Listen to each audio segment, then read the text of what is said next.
Mm, no tengo control, está, sí,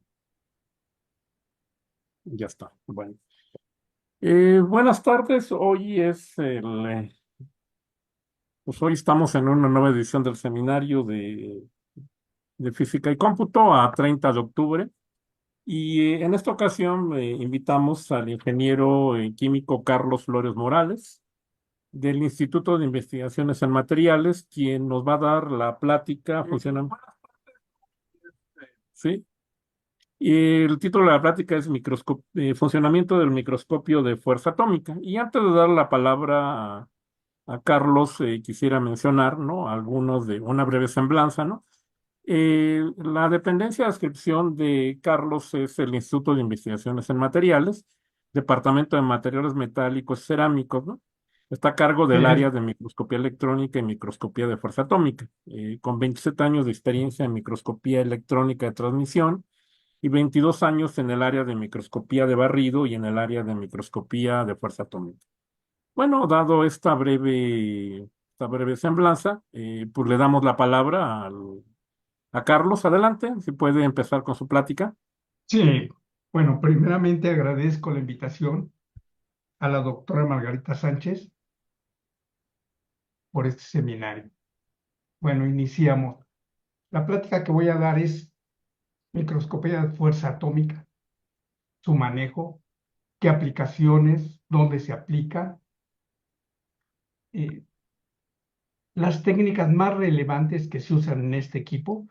Y bueno, durante mi experiencia, que son 22 años en este microscopio, he aprendido muchísimo y parte de ese aprendizaje se los voy a comentar. Primeramente, vamos a ver qué es un microscopio de fuerza atómica. Por siglas en inglés, Atomic Force Microscopy, AFM, todos lo conocemos o muchos lo conocemos como eso, AFM, microscopio de fuerza atómica. El microscopio que tenemos aquí hace dos técnicas principales, que es microscopio de fuerza técnica y tunelamiento. Voy a ir avanzando poco a poco y les voy explicando y les voy a mostrar el microscopio que manejo aquí y otro microscopio de fuerza atómica más pequeño que es de mesa. Bien, el microscopio de fuerza atómica es un instrumento mecano-óptico capaz de detectar fuerzas del orden nanométrico. ¿Sí? Al rastrear una muestra, es capaz de registrar continuamente su topografía mediante una sonda o punta afilada de forma piramidal o cónica. Aquí tenemos la forma de la punta. La sonda va acoplada a un listón o palanca que le llaman cantilever. El cantilever es todo esto que estoy señalando y la punta es esta. Pero realmente la punta que va a censar o nos va a registrar la superficie de la muestra es esta que vemos aquí. Esta. Más adelante les voy a decir cuánto mide esta punta. La, en sí esta punta mide 0.1 milímetro y esta tiene diferentes medidas. Ahorita se los muestro. Pero tenemos este tipo de formas de puntas. Hay una infinidad de puntas. Cuando yo empecé a manejar el microscopio, quería usar varias puntas. No es recomendable. Después alguien me dijo que dominara una punta primero y después pasara a otra punta. Algunos recomiendan que para las muestras flexibles hay que usar puntas de contacto.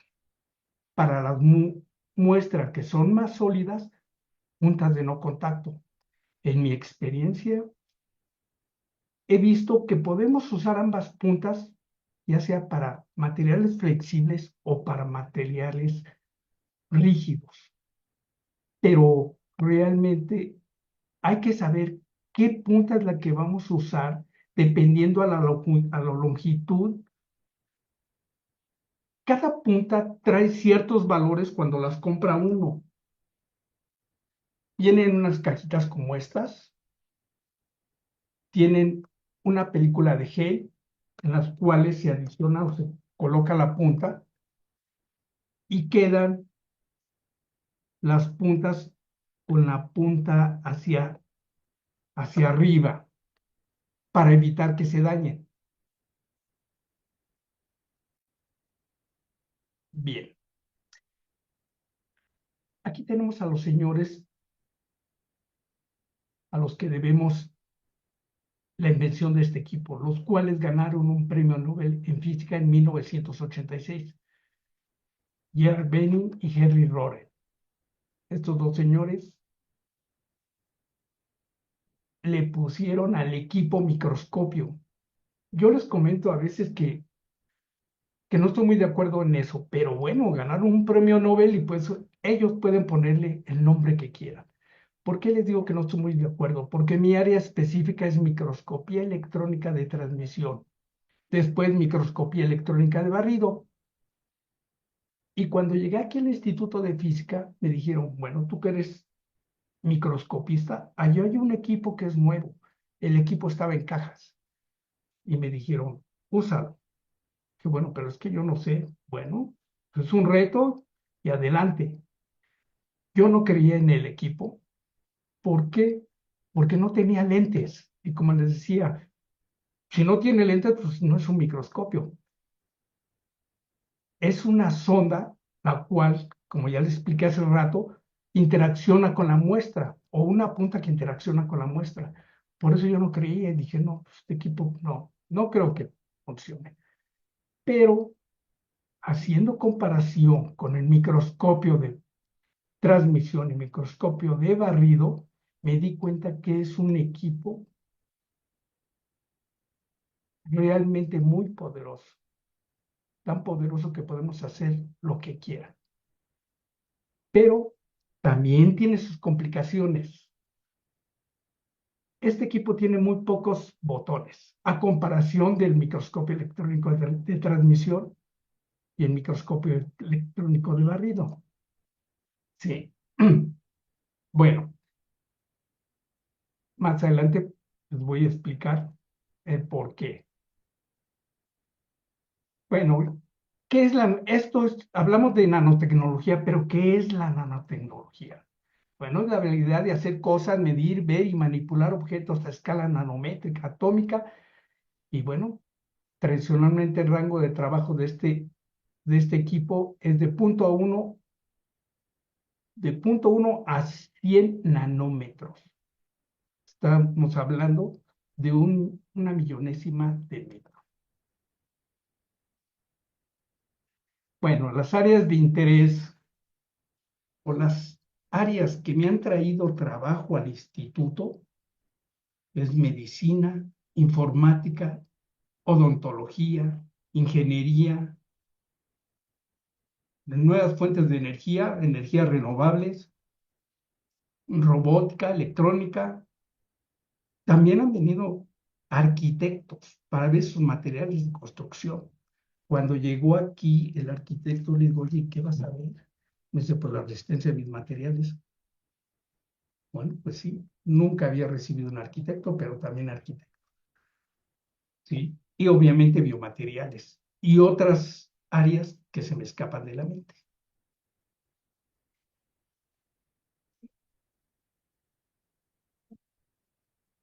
Y como les comentaba, este es el equipo que tenemos aquí en el Instituto de Materiales. Es un equipo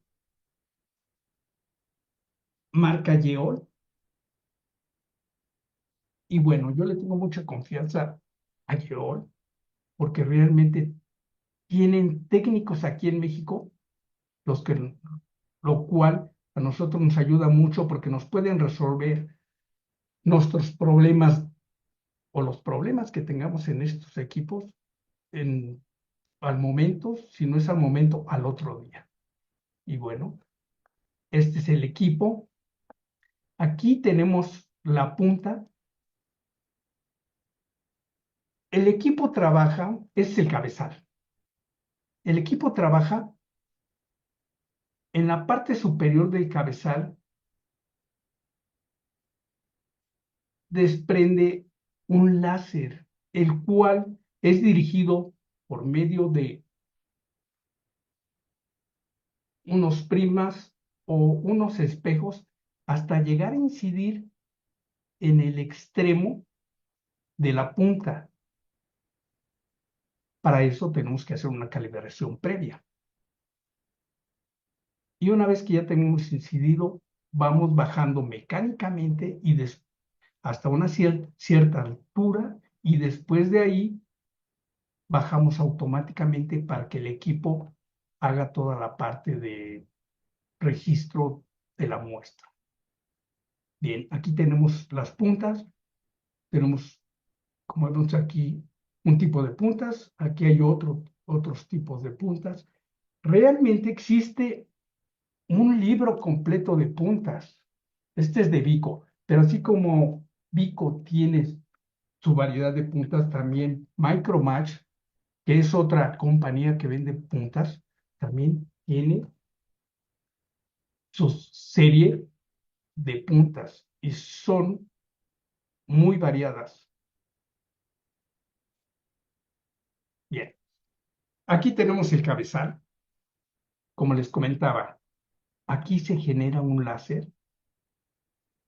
que ese láser es desviado hacia el extremo de la punta. La punta se encuentra en cantilever, les había comentado.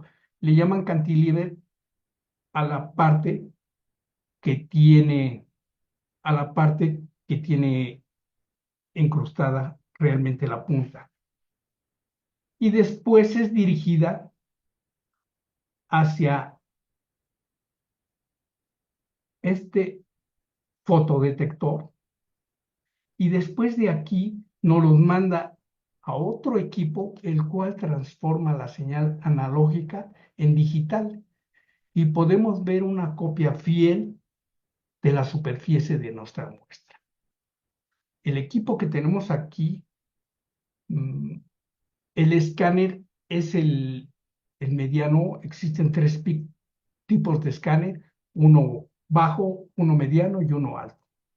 Y cada uno tiene un rango o un área de barrido diferente. El escáner que nosotros tenemos aquí es el área que podemos barrer es de 25 micras hacia abajo hasta llegar a resolución atómica. Estos son los tornillos de ajuste, esos que tenemos aquí arriba, y estos son los del fotodiodo. Entonces tenemos que ajustarlos para que podamos obtener imágenes de calidad. No es fácil, les puedo decir. Cuando me dieron este equipo y veía los tornillos, dije, no, pues sí, para ajustar es muy fácil, pero no es cierto. Hay muestras que me han llevado hasta 2 o 3 días poder ver su estructura, pero realmente cuando ya dominamos una punta, podemos ver la estructura, una estructura pues similar a la de barrido. Cuando yo inicié, veía o iba a los congresos y veía las imágenes de fuerza atómica, y algunas pues no se veían muy bien, realmente se veían un poco borrosas. Ahora ya ha avanzado mucho la técnica y podemos ver unas imágenes similares a las de barrido, que realmente cuando yo obtuve unas imágenes semejantes a las de barrido, dije, wow, ahora procuro hacer ese tipo de imágenes. Adelantito les voy a mostrar algo del trabajo que he realizado aquí en el Instituto de Materiales. Bien, aquí tenemos el porta cantilever, es todo esto, y tenemos el cantilever, y obviamente aquí no se alcanza a visualizar la punta, pero aquí tenemos la punta. Al colocar la punta, también es un poco, tenemos que tener un poco de destreza porque no es fácil. Hay que oprimir esta parte, aquí tenemos unos resortes y liberan este sujetador. Y después, con una mano hacemos esto, oprimimos el porta cantilever y sujeta esta área y después con la otra metemos el cantilever, perdón, metemos el cantilever. Hay puntas que de un extremo, bueno, perdón, hay cantilever que de un extremo tienen puntas y también del otro. Al introducirlas aquí se ve que tenemos un tope. Entonces, al introducir tenemos que romper cualquiera de las puntas que tenemos aquí. Como les comentaba, hay infinidad de puntas. Hay unas que nada más tienen puntas en el extremo del cantilever, hay otras que tienen los dos extremos. Hay cantilever que tienen dos puntas, una punta, cuatro puntas, hasta seis puntas, tres de un lado y tres de otro lado. Y bueno, de esas seis puntas tenemos que escoger la que mejor o la que nosotros dominemos mejor, dependiendo eso es de la estructura de nuestra muestra. Tenemos que escoger la punta ideal para poder registrar la superficie de nuestra muestra. Bien, aquí tenemos el cabezal. Aquí va colocado el portacantilever. En estos rieles entra y este es el portamuestras. Aquí colocamos la muestra.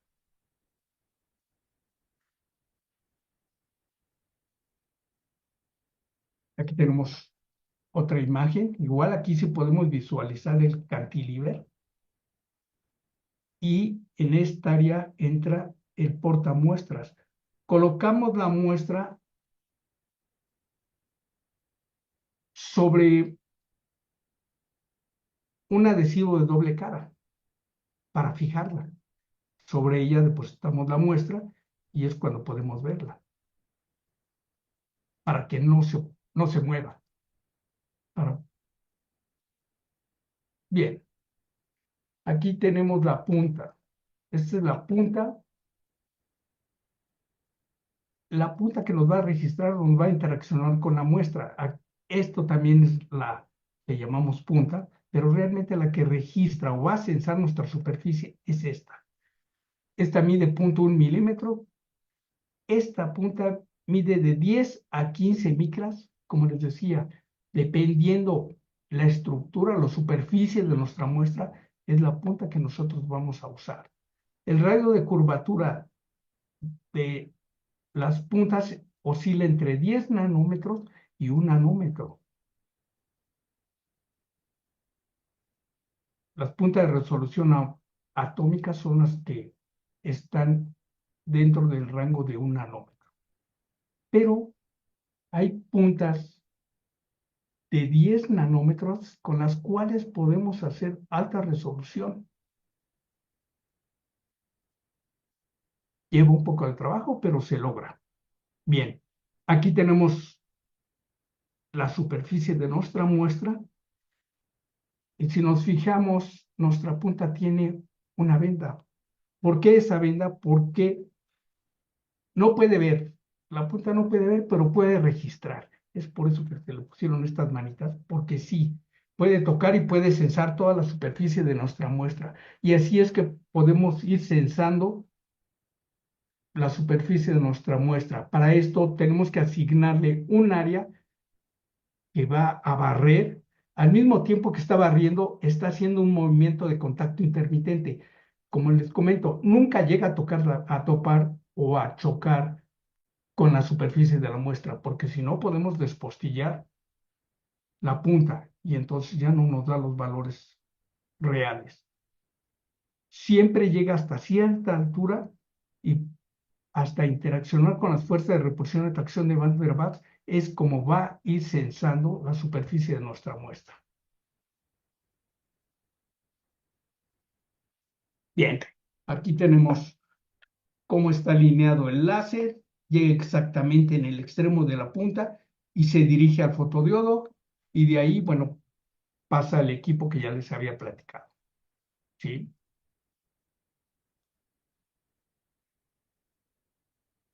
Al final van a hacer las preguntas, ¿verdad?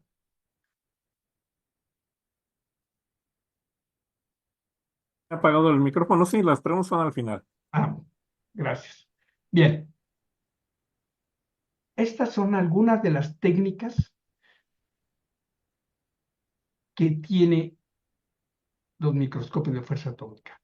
Contacto intermitente, fuerza magnética, litografía y tunelamiento. Hay también fuerza lateral, hay calentamiento, también tenemos criogenia y otras técnicas que se me escapan.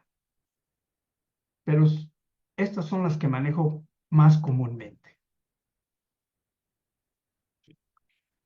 Aquí tenemos un portacantilever, pero realmente es diferente al que vimos hace rato. Este tiene una aguja. Este es para hacer tunelamiento o efecto túnel. También hay técnicas de nanoidentación, pero cada uno de estas técnicas son un poco caras. Y bueno, aquí no tenemos todas, tenemos alguna. También hay celda de fluidos, también hay eh, para electroquímica, pero como les comentaba, cada una de estas técnicas llevas, tienes cierto valor y pues realmente son un poco caras. Bien,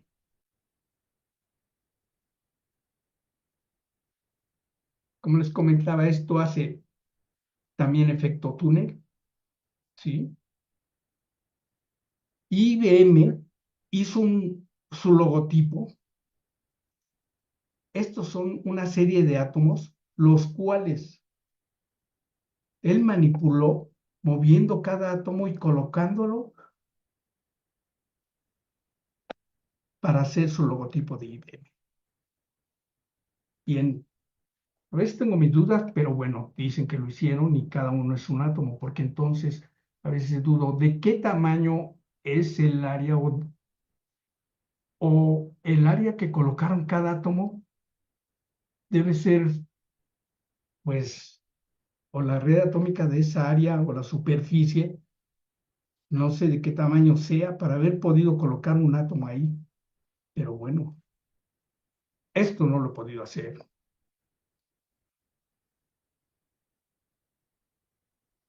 Lo que sí he hecho, este es el logotipo del Instituto de Investigación en Materiales, IIM,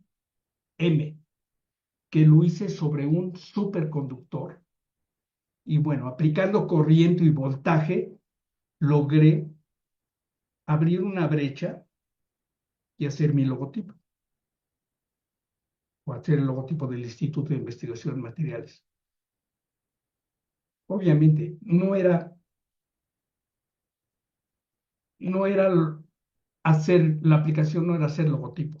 Lo que queríamos estudiar es que sobre una muestra no conductora aplicamos un material, un superconductor, y podemos separar o abrir una línea para que quedara despejado el área no conductora y hacer una brecha o una línea de un material conductor y un material no conductor para hacer las pistas de los nanochips. Ese era lo que queríamos hacer. Pero bueno, viendo el logotipo de IBM, también nosotros hicimos nuestro logotipo.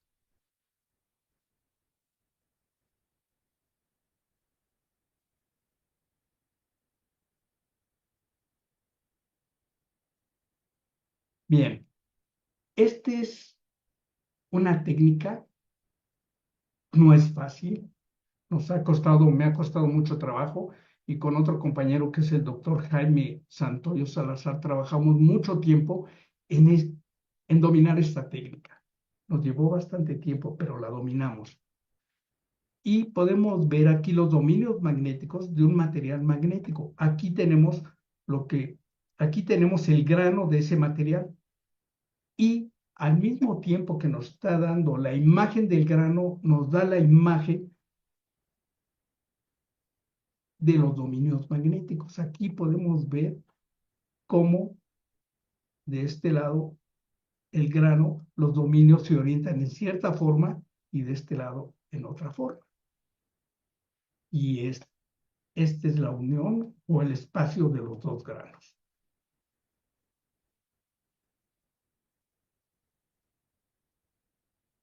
Aquí tenemos una visualización en tercera dimensión y podemos ver los granos y bueno, se hizo un diseño en el cual se hace un corte. Este equipo tiene la técnica de que podemos hacer un corte y ese corte nos lo muestra en esta forma.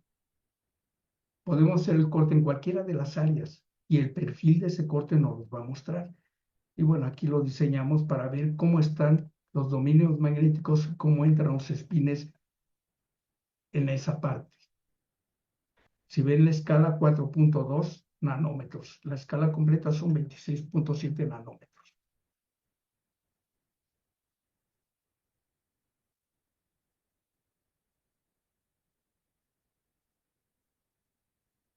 Bien, otra técnica es la de criogenia. Para esto, nosotros tenemos que cambiar el sistema del escáner. Aquí tenemos el dedo frío en el cual introducimos nitrógeno líquido. Es una técnica, la verdad, bastante difícil, porque ya aparte de agregarle nitrógeno líquido, tenemos que hacer vacío. Y cuando hacemos vacío y empezamos a escanear la superficie de nuestra muestra, se va moviendo. Y entonces tenemos que volver a quitar el vacío, a destapar la cámara y volver a corregir y alinear, porque recuerden que les comenté que con los botones que están adentro son con los que se alinea. Y si se desplaza o el alineamiento se pierde, tenemos que volver a quitar el vacío y manipularlo o otra vez alinearlo y posteriormente hay que volver a colocar la cápsula, esta cápsula de vidrio y volver a hacer vacío. Es muy tardado, normalmente cuando me piden hacer esta técnica, me tardo un día porque hay que hacer una limpieza general, quitarle todo el polvo y después un día antes hacer el vacío para que queden condiciones al otro día de tener las condiciones ópticas de vacío y podamos realizar la técnica de criogenia.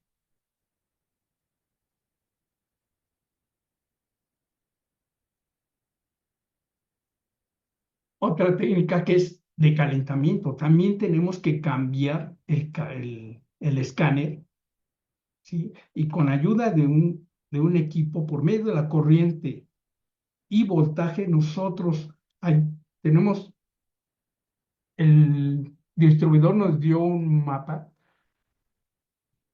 o unas coordenadas donde aplicamos corriente y voltaje y hay una curva en la cual nos va eh, indicando qué temperatura es la que vamos alcanzando. Y podemos llegar a alcanzar 500 grados centígrados. El distribuidor nos dijo que podíamos llevarlo hasta 800 grados, pero yo tuve una mala experiencia con esto. Vino uno de los expertos de Boston a enseñarme la técnica o a mostrarme la técnica y primero hizo enfriamiento, criogenia, vimos la estructura de nuestro material y después hizo calentamiento. Y lo que ocurrió fue que se desprendió una cerámica que lleva aquí en esta área. Esta se desprendió y bueno, el escáner ya no funcionó y tuvieron que reponerme ese escáner porque ellos me estaban mostrando la técnica. Entonces decidí no llevar a 800 grados centígrados, sino nada más hasta 500 grados centígrados.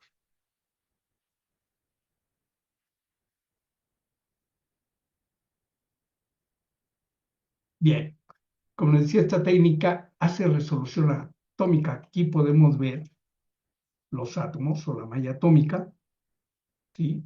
Tenemos aquí que es grafito pirolítico y ellos te dicen puedes llegar fácilmente a hacer alta resolución, pero no es fácil. No es fácil, sí lleva su tiempo y no con todos los materiales. Los materiales deben de estar casi liso para poder hacer esta técnica. Obviamente también tiene, podemos hacer un patrón de difracción, pero tiene sus limitantes. Aquí vemos que es hexagonal. Tiene sus limitantes porque no podemos mover, no podemos inclinar, no podemos rotar la muestra. Entonces, tiene sus limitaciones. Sirve para dar, para ver más o menos cuál es el patrón, pero tiene sus limitantes. No hay como el microscopio electrónico de transmisión, ¿verdad? Obviamente tiene una transformada de Fourier para hacer el patrón de difracción. Aquí tenemos un ejemplo de un HRT y obviamente del microscopio de fuerza atómica.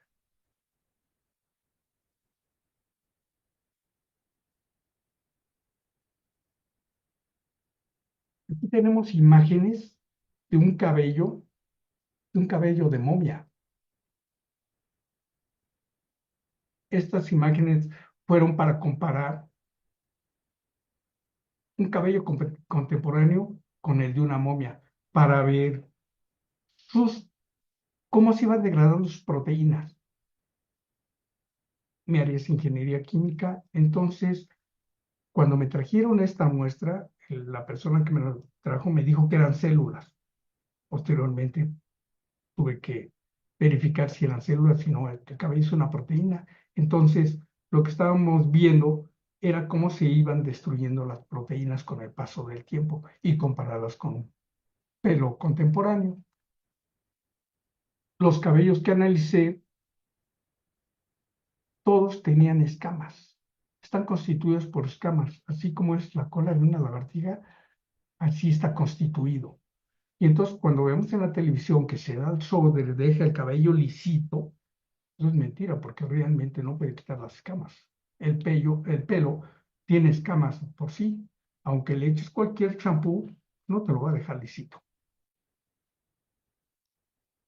Este es otro cabello de otro tipo de momia y podemos ver que también tiene escamas diferentes, pero tiene escamas.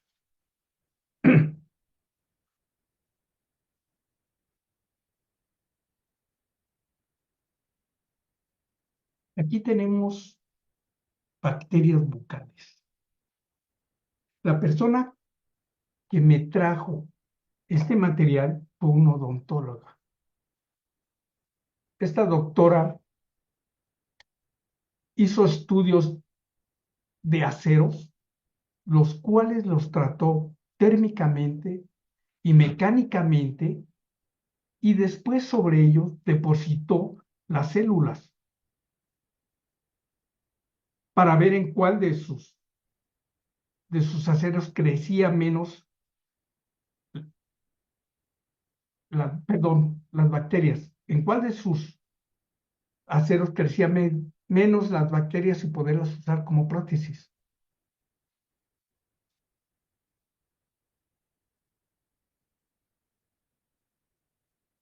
Aquí tenemos nanotubos de carbón. Los nanotubos de carbón tenemos algunos que son de una sola pared, o de dos paredes, o de múltiple. Y bueno, aquí podemos ver la estructura superficial, lo que no podemos ver en microscopía de transmisión. ¿Por qué? Porque si vemos la escala, son más de 500 nanómetros. Y para microscopía electrónica de transmisión debe ser de 300 menos de 300 nanómetros o menos de 100 nanómetros, dependiendo del equipo. Los más modernos solo aceptan muestras de menos de 300 nanómetros de espesor. Y este pues está arriba del espesor para meterlo en un microscopio de transmisión. Podemos ver las imágenes, pero no la superficie.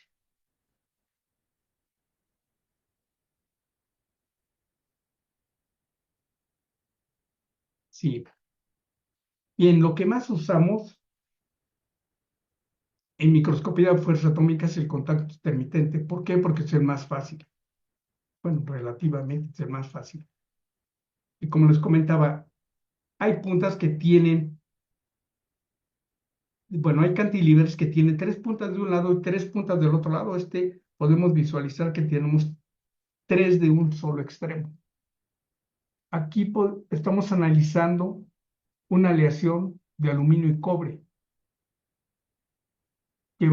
Me posesioné sobre la frontera de grano. Y normalmente se dice que la frontera de grano, cuando se forman los granos, en la frontera se va depositando todo el desecho, toda la formación del grano, todo lo que no sirve. Pero y en alguna vez me comentaron que no había, en la frontera de grano no había orden. Pero con este equipo he visto que sí, sí hay orden en la frontera de grano. Este es un grano, este es otro grano y esta es la frontera. Y podemos visualizar aquí cómo realmente sí se están ordenando las partículas en la frontera de grano.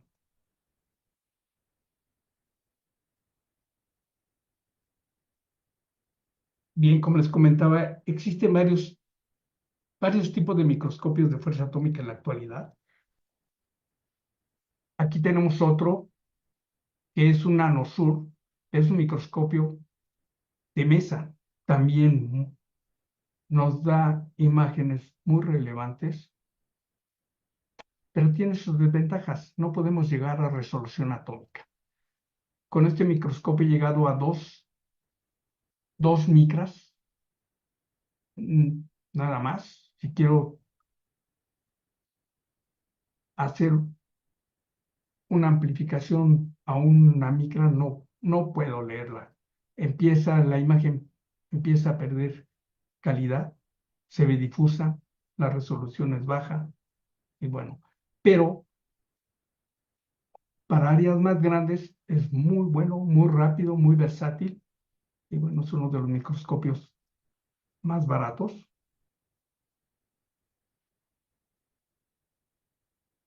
Aquí tenemos otro tipo de microscopios de mesa. No los he usado realmente, pero bueno, tenemos esos microscopios.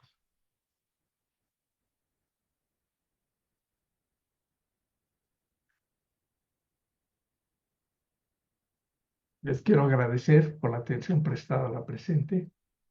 Y bueno, si hay algunas preguntas.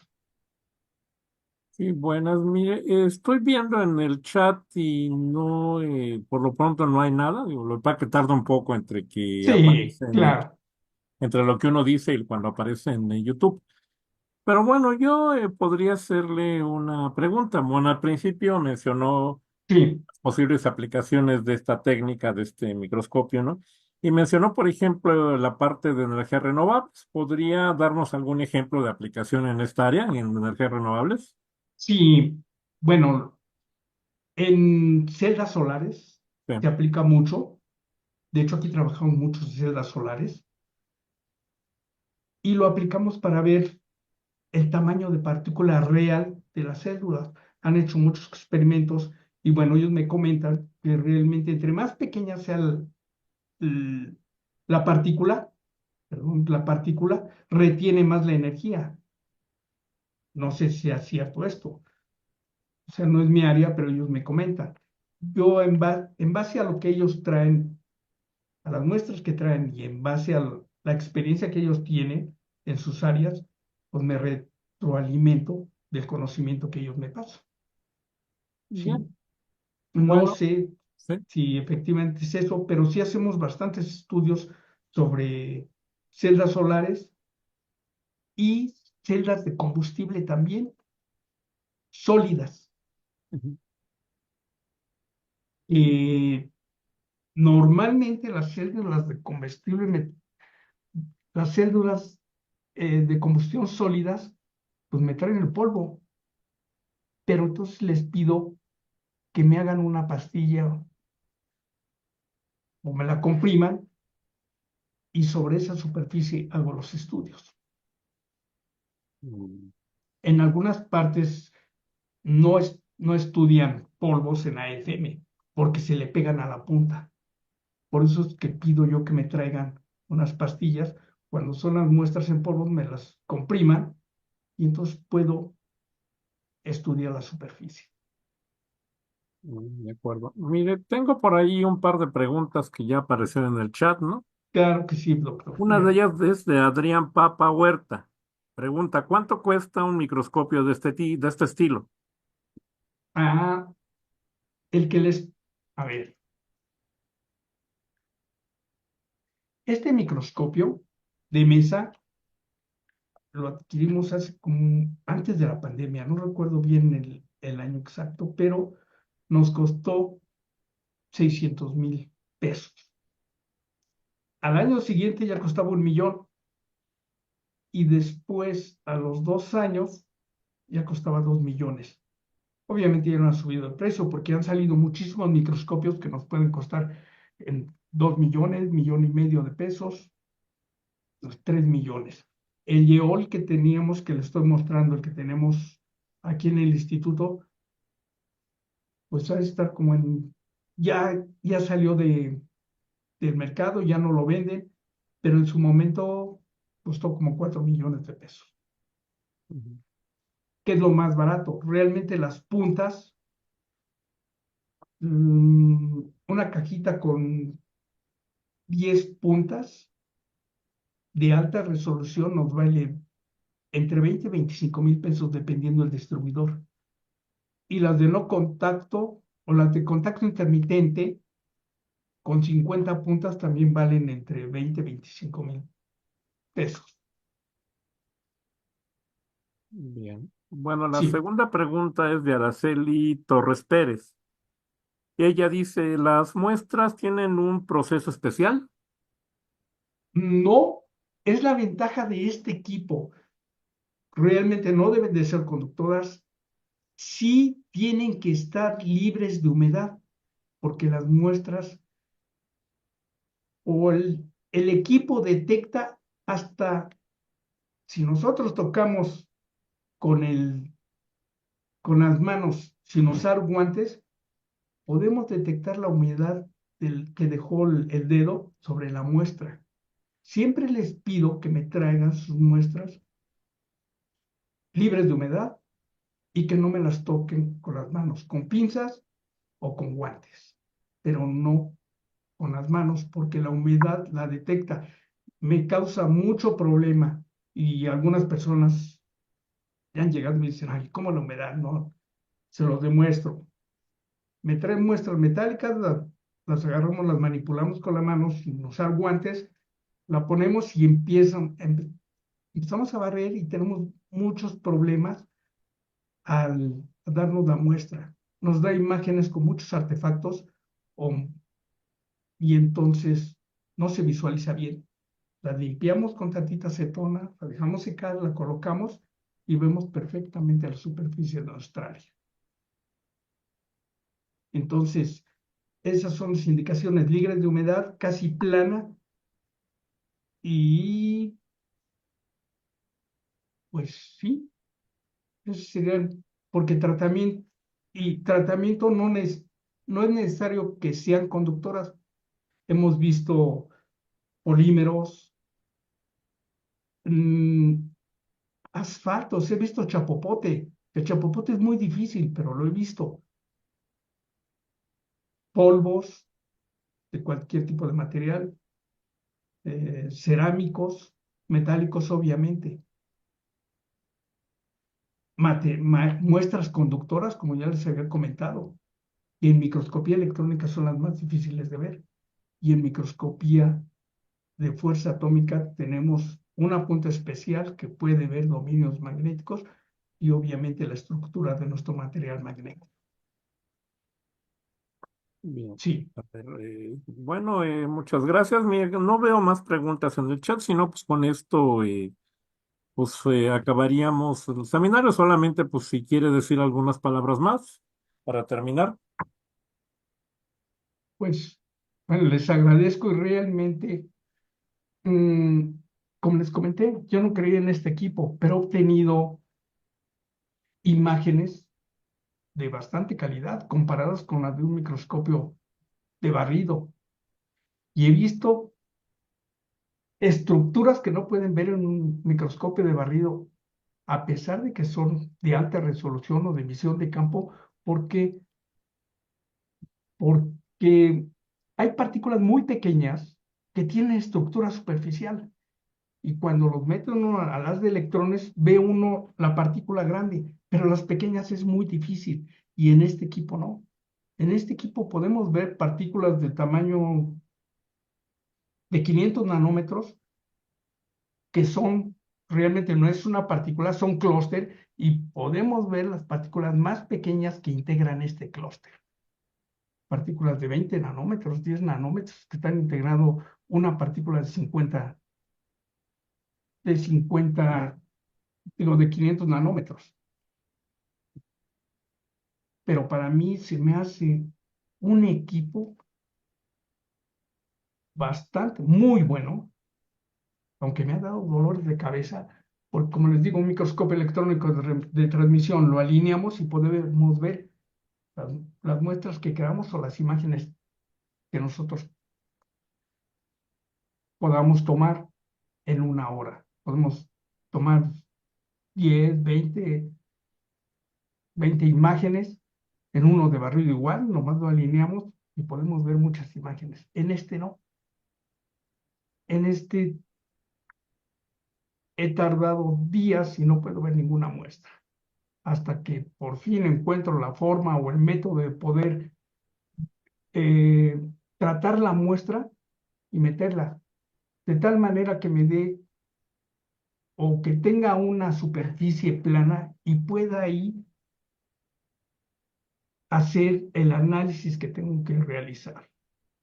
No es fácil, Ujú. pero realmente es un equipo que nos da una resolución muy buenas, imágenes también de bastante calidad. Para mí es un equipo muy bueno. Bien. Y como les digo, comparado a los microscopios de transmisión, prefiero uno de transmisión de alta resolución o de emisión de campo a este, porque a veces es muy difícil cuando me traen muestras muy complejas que tienen estructura superficial muy variada, muy rugosa, y quieren que se haga el análisis de esa superficie. Pero bueno, afortunadamente hasta ahorita no he dicho no se puede. Sí podemos hacerlas.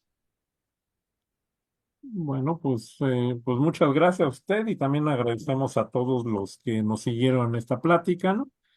Y bueno, pues ya les avisaremos de los siguientes seminarios y acabamos